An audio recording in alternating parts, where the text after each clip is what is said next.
Jadi kami Satres Narkoba Polres Kutai Kartanegara melakukan penyelidikan itu dari hari Minggu. Setelah itu saya memerintahkan anggota saya untuk melakukan penyelidikan selama 4 hari. Dan hari Kamis didapati informasi bahwa barangnya target ini datang. Setelah barang datang, jadi saya mengumpulkan lagi anggota Sat Narkoba. Kami berangkat sekitar 10 orang dengan menggunakan 3 mobil menuju ke TKP daerah Kota Bangun.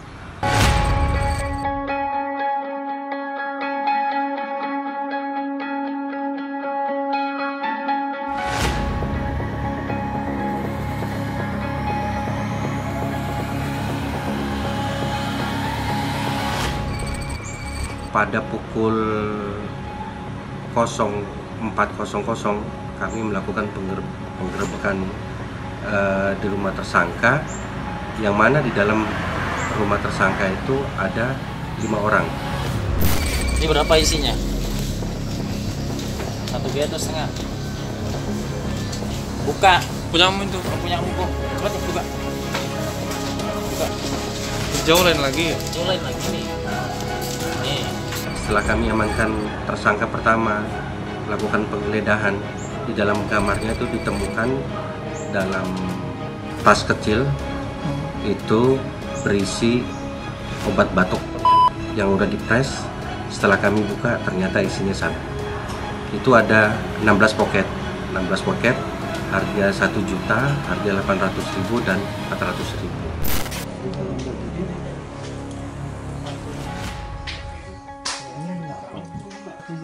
Juta ini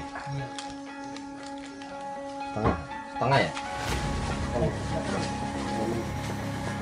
Setelah itu kami melakukan penggeledahan lagi di kamar yang kedua. Anak buahnya itu ternyata memegang juga. Barang tersebut disimpan di dapur, di atas tungku pengapian, diselipkan di sela-sela dinding seng. Nah, di situ kami juga dapat sekitar 22 poket yang dipegang oleh saudara.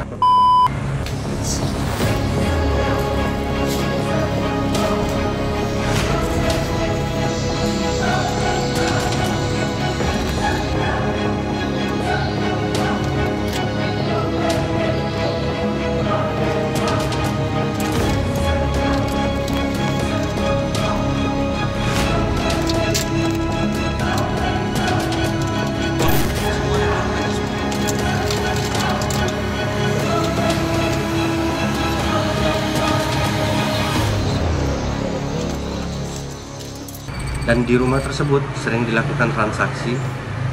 Bukti dari sering dilakukannya transaksi itu, rumah tersebut dilengkapi dengan kamera CCTV. Dan dia berdalih bahwa kamera CCTV tersebut hanya untuk jaga sarang burung. Ternyata setelah kita cek, itu mengarahnya lain, mengarah ke jalan, ke rumah samping yang gang sebelah rumah tersangka itu. Jadi setelah itu kami amankan ketiga pelaku dan kami bawa ke Polres Kukar untuk dilakukan penyelidikan lebih lanjut. Setelah masuk seperti ini, menggunakan apa? Alat pres. Alat pres itu kamu masukkan panas itu ya. Untuk buang ini, atas perintah siapa? Perintah kamu. Untuk yang meletakkan tempatnya di mana-mana, itu siapa? Pemikiran siapa? Pemikiran kamu? Tadi kan kamu kasih, tapi kan suruh simpan. Kuning 400. Kuning 400. Kuning Oh, yang 400. ini berapa? 800. Berapa? 800. 800.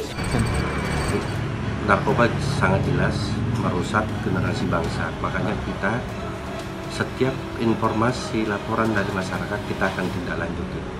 Karena pelaporan tersebut melalui media sosial yang ada di Polres Kukar, baik melalui IG, Facebook maupun langsung melalui WhatsApp pribadi saya.